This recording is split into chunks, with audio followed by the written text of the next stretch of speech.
सच के साथ। नमस्कार, सिटी वाराणसी लाइव में आप सभी का स्वागत है। मैं हूं अमित मिश्रा। ये देखते हैं आज की खास खबरें।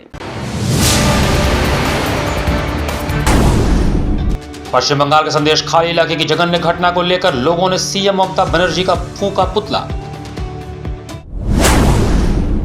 पीएम मोदी के 44वीं बार काशी आगमन की तैयारी पूरी। एसपीजी ने पीएम के कार्यक्रम स्थलों पर किया फाइनल रिहर्सल।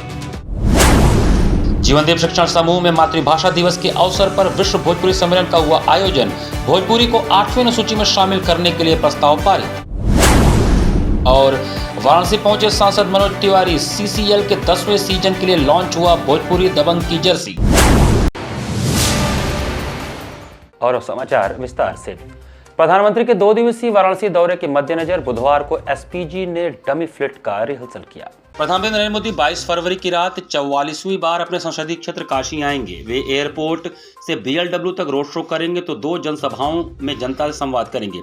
खुली जीप से जनसभा स्थल पर लोगों के बीच जाएंगे। उनके आगमन से पहले बुधवार को एसपीजी ने पीएम के कार्यक्रम स्थलों पर फाइनल रिहर्सल किया। पुलिस और एसपीजी ने पीएम के डमी फ्लीट का रिहर्सल किया। इसके अलावा सभी कार्यक्रम स्थल पर पुलिस ब्रीफिंग की गई। बाहर से आई पुलिस फोर्स ने ड्यूटी संभाल ली। वहीं हेलीकॉप्टर से बीएलडब्ल्यू और जनसभा स्थल पर टच एंड गो रिहर्सल। बुधवार के दोपहर पीएम की फ्लीट का रिहर्सल पुलिस लाइन से शुरू हुआ।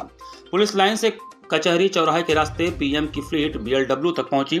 सड़क के दोनों ओर बैरिकेडिंग के बीच ट्रैफिक रोककर फ्लीट लेकर एसपीजी की टीम रविदास मंदिर से सत्संग स्थल पर पैदल गई। टीम ने जिस प्रतिमा का अनावरण होना उसका भी अवलोकन किया। एसपीजी ने कार्यक्रम स्थल पर चप्पे चप्पे को परखा। इस दौरान होने वाले कार्यक्रमों के विषय में जानकारी ली। बता दें कि पीएम मोदी 2 दिवसीय दौरे पर बृहस्पतिवार को काशी आएंगे। शुक्रवार को जनसभा करेंगे। साथ ही विकास परियोजनाओं का लोकार्पण शिलान्यास भी करेंगे। यह पहला मौका होगा जब पीएम काशी के विकास पर बन रही काफी टेबल बुक का लोकार्पण करेंगे। काशी की जनता को अपनी उपलब्धियां बताएंगे। प्रधानमंत्री इस दौरे में काशी को 14,316 करोड़ रुपए की 36 परियोजनाओं की सौगात देंगे। पीएम मोदी 10,972 करोड़ रुपए की 23 योजनाओं का लोकार्पण और 3,344.07 करोड़ की 13 परियोजनाओं का शिलान्यास करेंगे। पीएमओ से लंबी कवायद के बाद इन परियोजनाओं को पीएम के कार्यक्रम में शामिल किया गया है। इसमें शिग्रा स्टेडियम, अमूल प्लांट समेत कई हाईवे को हरी झंडी दिखाएंगे। स्वतंत्रता भवन में सांसद प्रतियोगिताओं के मेधावियों को से मुलाकात करेंगे। पीएम मोदी सिर गोवर्धन में संत रविदास स्थल जाएंगे और करखियाओं में जनसभा को संबोधित करेंगे।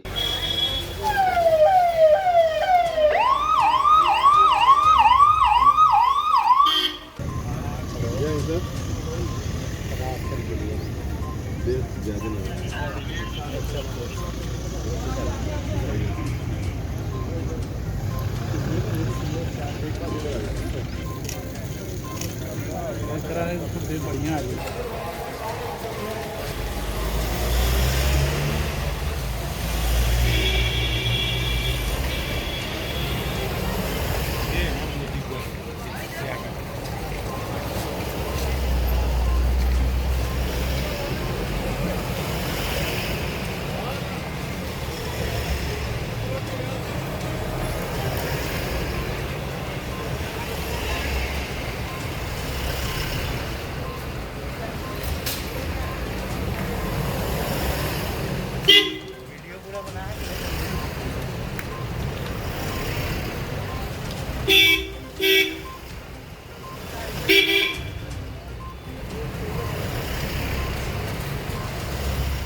बुधवार को विश्व भोजपुरी सम्मेलन का आयोजन जीवनदीप शिक्षण समूह परिसर में मातृभाषा दिवस के रूप में किया गया।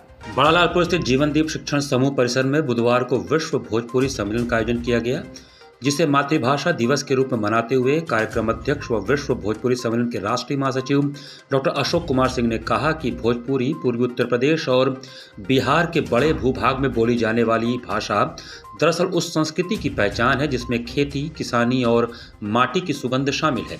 भोजपुरी को संविधान की 8वीं अनुसूची में शामिल करना इस भाषा के अस्तित्व का सम्मान करने के बराबर है। इस दौरान सम्मेलन में इसके लिए प्रस्ताव भी पारित किया गया। साथ ही संझवाती नामक पत्रिका का विमोचन हुआ। वहीं विश्व भोजपुरी सम्मेलन के उत्तर प्रदेश के प्रदेश अध्यक्ष चंद्रकांत सिंह ने कहा कि भोजपुरी साहित्य व्यापक तथा प्रभावी है। भोजपुरी साहित्य में राजनीतिक, सामाजिक चेतना मजदूरों व किसानों के कारण आई।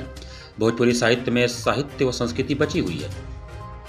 प्रादेशिक महासचिव ओम धीरज ने कहा कि भोजपुरी संवेदना व्यक्त करने का सशक्त माध्यम है।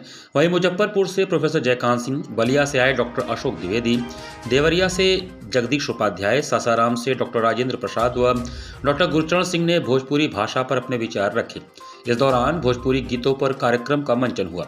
संचालन बीएड व बीटीसी के छात्रों ने किया। धन्यवाद ज्ञापन जीवनदीप शिक्षण समूह की चेयरमैन डॉक्टर अंशु सिंह ने दिया। इस दौरान महाविद्यालय के प्राचार्य डॉक्टर इंद्रेश चंद सिंह, उप प्राचार्य डॉक्टर नंदा द्विवेदी, उप प्राचार्य डॉक्टर अमित सिंह, संबद्धता निदेशक शैलेश त्रिवेदी सहित शिक्षक, कर्मचारी व छात्र मौजूद रहे। विश्व भोजपुरी सम्मेलन द्वारा जो है आज मातृभाषा दिवस का ये कार्यक्रम रहला। हर साल 21 तारीख के मातृभाषा दिवस मनावल जाला। कहें कि बांग्लादेश में जो लड़का बांग्ला के वहाँ राजभाषा बनावे खातिर संघर्ष के रहना, उन्होंने गोली से हत्या हो गई है। वही दिन के यूनेस्को जो है मातृभाषा दिवस घोषित कर दिला। डॉक्टर अशोक द्विवेदी जी और जयकांत सिंह, कुल बिहार से 4 स्टेट से लोग आए, उत्तर प्रदेश, बिहार, छत्तीसगढ़, झारखंड से, और सब अपन अपन विचार रखल है। सबसे बड़ी बात है कि 8वीं अनुसूची में आज तक ना दाखिल भइल, जबकि एक हो जाए छात्रा बहुत पहले बड़ा अन्याय होता भोजपुरी भाषा के साथ। एगो प्रस्ताव भी पारित भइल पूरा सभा से, केहू तरह के जल्दी से जल्दी 8वीं अनुसूची में शामिल किया जाए ताकि एक संरक्षित और संदर्भित बढ़ावा जा सकते हैं। राष्ट्रवादी अधिवक्ताओं समाजसेवियों ने संदेश खाली पश्चिम बंगाल में महिलाओं के साथ हुई जघन्य घटना के विरोध में मुख्यमंत्री ममता बनर्जी का पुतला दहन किया।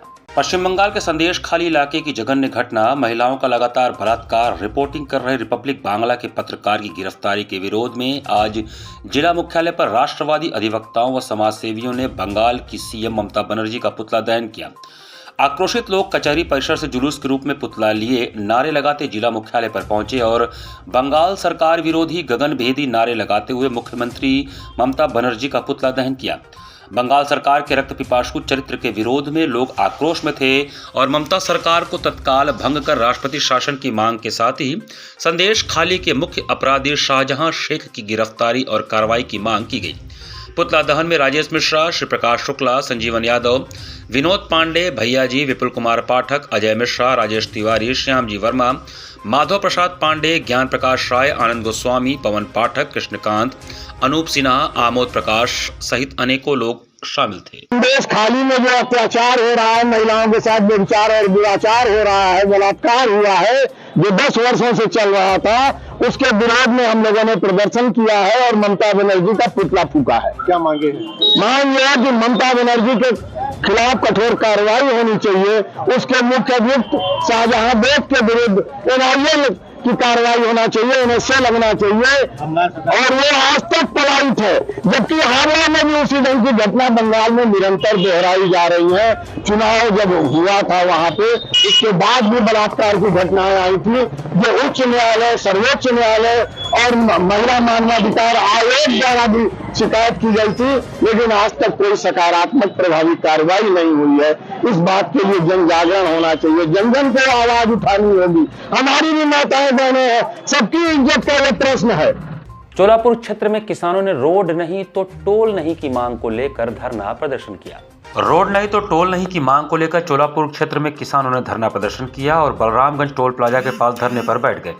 धरना प्रदर्शन का नेतृत्व कर रहे किसान नेता अजीत सिंह ने NHAI को चोर होने का आरोप लगाते हुए कहा कि NHAI किसानों व क्षेत्रवासियों का हक मार रही है।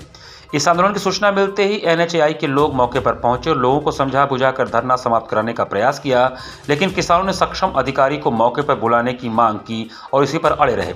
दूसरी ओर धरना प्रदर्शन की जानकारी मिलते ही ACP सारनाथ धनंजय मिश्रा चोलापुर थाना की फोर्स व 2 गाड़ी PSC बल के साथ मौके पर पहुंच गए और लोगों को समझाने बुझाने का प्रयास किया। जहाँ पे इन्होंने टोल प्लाजा बनाया है, यह टोल प्लाजा जनपद जौनपुर में बनना था, प्रस्तावित था, उसको उठा के ये लोग जो है यहाँ पे ला दिए बनारस में जो है। और जहाँ पे इन्होंने टोल प्लाजा लगाया, आप देखेंगे बिल्कुल सकरी टाइप का बनाया, यहाँ गाड़ियाँ आके लड़ जाती है। उसके बाद जहाँ टोल प्लाजा बनाया, आगे 2 किलोमीटर बाद इन्होंने बोर्ड लगा रखा है कि सड़क जो है बाधित है, सारे लोग जो है दानगंज बाजार की तरफ जाते हैं, सड़क पतली है, वहाँ दुर्घटना होता है। और इन्होंने जहाँ टोल बनाया उसके 2 किलोमीटर बाद अगर सड़क नहीं है तो आप टोल टैक्स वसूली कैसे कर सकते हैं? आपने इतना बड़ा प्रोजेक्ट जो बनाया कि ये जो है परमानेंट नहीं है, ये परमानेंट नहीं है, तो इतना खर्चा अगर ये अस्थायी करेंगे तो कितना देश का खर्चा करेंगे हम लोग जो है। महंगाई इसलिए तो महंगाई होती है।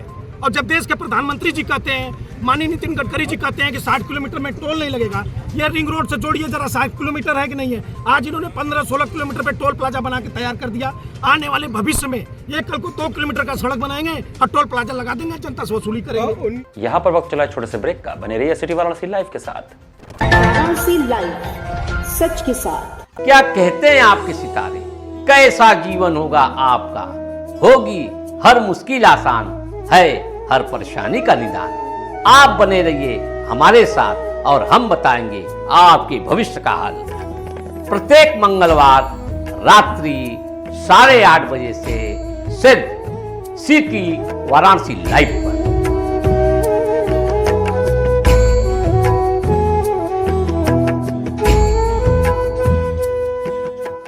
वाराणसी लाइव, सच के साथ। ब्रेक के बाद आपका फिर से स्वागत है।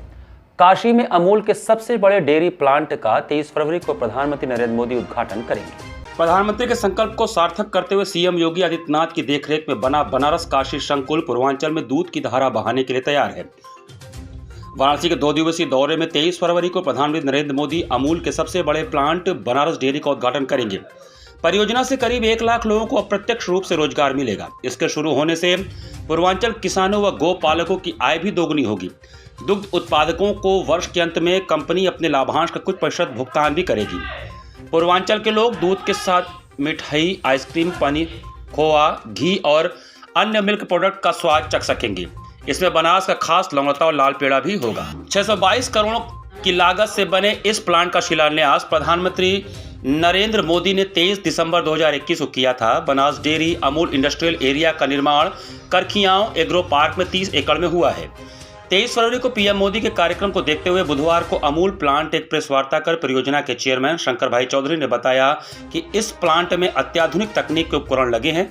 यह पूरी तरह स्वयं संचालित होगा। 5 से 50 किलोमीटर के परिधि में दूध कलेक्शन के लिए 5 चिलिंग सेंटर शुरू हो चुका है। पूर्वांचल में कुल 13 चिलिंग सेंटर होगा। कंपनी हर गाँव में दूध कनेक्शन सेंटर खोलेगी। इसके लिए हर गांव में दुग्ध क्रय समिति बनाई जा रही है जो स्टैंडर्ड ऑपरेटिव प्रोसेस के तहत दूध खरीदेगी। निर्धारित समय पर कंपनी की गाड़ी से दूध का कलेक्शन किया जाएगा। एमडी संग्राम चौधरी ने बताया कि अभी 5 जिले गाजीपुर, मिर्जापुर, चंदौली, वाराणसी, संत रविदास नगर के किसान लाभान्वित हो रहे हैं। भविष्य में जौनपुर, आजमगढ़, कौशाम्बी, प्रयागराज, अंबेडकर नगर, बलिया, मऊ, कुशीनगर, महाराजगंज, सिद्धार्थनगर, बस्ती, संत कबीर नगर, गोरखपुर के किसान और गोपालक लाभान्वित होंगे। इस प्लांट में प्राकृतिक संसाधनों को कम प्रयोग करने के लिए 4 LLPD क्षमता वाला एक ETP प्लांट, पानी का पुनः उपयोग, हाउसकीपिंग, बागवानी और बॉयलर में किया जाएगा। 1 मेगावाट क्षमता वाला सौर प्लांट भी स्थापित किया जाएगा। आज दिन तक 80,000 से ज़्यादा किसान जुड़ चुके हैं और 3.5 लाख से ज़्यादा किसान इनके साथ में जुड़ेंगे और 3.5 लाख किसान इनमें आत्मनिर्भर होंगे। हर एक गाँव में भी समितियाँ बनेगी। समितियों में भी 2-2 लोग वहाँ पर और एक AI कर्मचारी। मान लो कि 2000 गांव है तो 2000 गांव में 2-2, 3-3 लोग वहाँ पर भी उनको रोजगार की व्यवस्था इनके साथ में होगी। और जो हमारा प्लांट है उनमें भी 500 से ज़्यादा युवाओं को यहाँ पर डायरेक्ट और इनके ट्रांसपोर्टेशन का काम है या तो बल्क सेंटर जो हमारे शीत केंद्र है अलग अलग, तो वहाँ पर अलग अलग ढंग से काफ़ी लोगों को जैसे जैसे टाइम आगे बढ़ेगा। सेलिब्रिटी क्रिकेट लीग के 10वें सीजन के लिए बुधवार को भोजपुरी दबंग की जर्सी वाराणसी में लॉन्च की गई। सेलिब्रिटी क्रिकेट लीग CCL के 10वें सीजन के भोजपुरी दबंग की जर्सी बुधवार को वाराणसी में रिलीज कर दी गई है। इस अवसर पर भोजपुरी दबंग कप्तान मनोज तिवारी, सांसद, सह गायक व अभिनेता के साथ सुपरस्टार व गायक खेसारी लाल यादव और भोजपुरी दबंग की ब्रांड एम्बेसडर अक्षरा सिंह व पाखी हेगड़े के साथ ऑनर निदेशक कनिष्कशील सुशील शर्मा रहे। आपको बता दें कि इस बार भोजपुरी दबंग की टीम नए अंदाज, नए फ्रेंचाइजीज भारत राइजिन के साथ नजर आने वाली है, जो तेजी से बढ़ते भारतीय खेल और मनोरंजन इंडस्ट्री में कदम रख चुकी है। इसलिए इस बार भोजपुरी दबंग की जर्सी पर भारत राइजिन की मुहर लगी है। इसको लेकर मौके पर भोजपुरी दबंग के कप्तान मनोज तिवारी ने कहा कि CCL के 10वें सीजन में भोजपुरी दबंग के लिए खास होने वाला है। इसकी शुरुआत हो चुकी है और इस कड़ी में नई जर्सी भी आ गई है जो हमारी टीम के मनोबल को ऊंचा करने का काम करेगी। उम्मीद करता हूं कि नई फ्रेंचाइजी के साथ इस बार CCL में हम नया कीर्तिमान स्थापित करेंगे। CCL के सफर में हम सफर बनने के लिए हम भारत राइजिन के शुक्रगुजार हैं। कि सेलिब्रिटी क्रिकेट लीग में भोजपुरी दबंग्स की टीम 10वें सीजन में आ गई है। 10वां सीजन इसकी शुरुआत 23 फरवरी को शारजाह स्टेडियम से हो रही है और इस बार भोजपुरी दबंग्स के ओनर भारत रायजीन हैं, जिसके कनिष्क जी और सुशील जी हमारे बीच में हैं। हमारी इस टीम के खिलाड़ी और भोजपुरी के बहुत बड़े स्टार और हमारी टीम के एक बड़े मेंटोर खेसारी लाल यादव जी भी यहाँ हैं, अक्षरा सिंह जी और पाखी हेगड़े जी। ये दोनों जो टीम की आम्रपाली दुबे, ये सब हमारी कई जो स्टार्स हैं वो ब्रांड एम्बेसडर हैं, उनके साथ हम काशी में हैं और हम सिर्फ ये बताना चाहते हैं कि हमें पूर्वांचल का सपोर्ट चाहिए, पूर्वांचल का प्यार चाहिए। ये मैच डिजिटली भी दिखाया जाएगा, जियो सिनेमा पे दिखाया जाएगा और कई चैनलों पे दिखाया जाएगा। जैसे हमारे चैनल पार्टनर्स हैं, उसमें सोनी 5 भी है, तो इसको सब लोग देखेंगे और भोजपुरी दबंग्स को सपोर्ट करेंगे ताकि हम एक बार इस कॉज को भी कि नेशनल इंटीग्रिटी को भी सफल करें और इस बार भारत राइजिंग भोजपुरी दबंग्स जीत के आए, इसकी तैयारी के लिए हम अपने काशी में। Thank you. सुबह बनास द्वारा आयोजित घाट संध्या में डॉक्टर शुभंकर डे के गायन और वैशाली कुमारी के कथक ने दर्शकों को मंत्रमुग्ध कर दिया। सुबह बनास आनंद कानन के तत्वावधान में आयोजित घाट संध्या के प्रथम चरण में बनारस के युवा कलाकार डॉक्टर शुभंकर डे ने गायन पर प्रस्तुति कर हर जटा जूट मध्यलय एक ताल में गीत ले चल वहां बुलावा देकर दादरा बोली बोले चिरैया ब्रिजवासी राग भैरवी में सुनाकर श्रोतागणों के हृदय को मंत्रमुग्ध कर दिया। संगत कलाकार के रूप में तबले पर डॉक्टर जयदेव मुखर्जी तथा हारमोनियम पर प्रवीण सिंह उपस्थित रहे। द्वितीय चरण में बनारस के युवा कलाकार वैशाली कुमारी ने कथक नृत्य का शुभारंभ श्री कृष्ण वंदना, तत्पश्चात तराना, समापन अभिनय पक्ष कृष्ण भजन सावरिया गिरधर मेरा मन भाई से करके दर्शक गणों के हृदय को आह्लादित किया। समस्त कलाकारों को प्रमाण पत्र एवं आशीर्वचन madam Begona de Gezala, Guru Pandit Debashish De, Sonali De, engineer Gaurav Pandey Janakpur ने प्रदान किया। कार्यक्रम का संचालन सीमा केशरी ने किया। इस अवसर पर हिंदू विश्वविद्यालय एवं शिल्पायन संस्था के विद्यार्थियों सहित भारी संख्या में दर्शकगण उपस्थित रहे।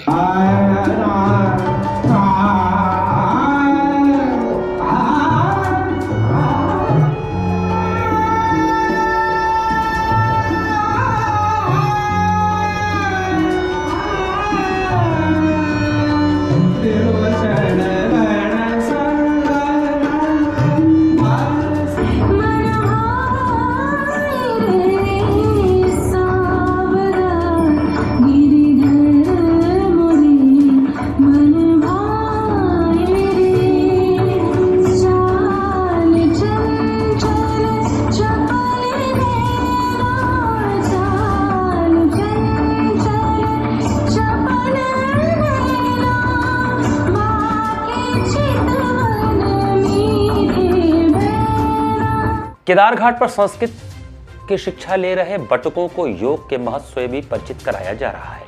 केदार घाट पर रोजाना सुबह 6 से 7 बजे तक तकरीबन 200 बटुक बच्चे योग कर रहे हैं।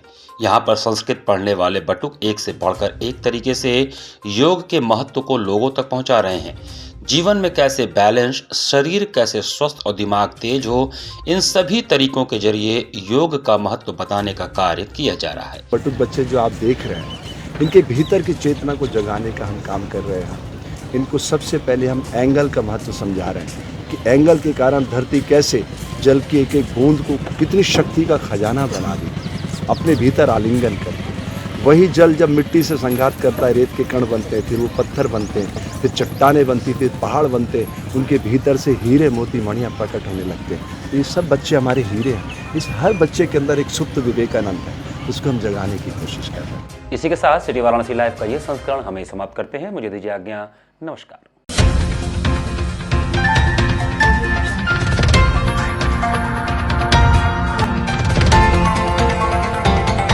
वाराणसी लाइव, सच के साथ।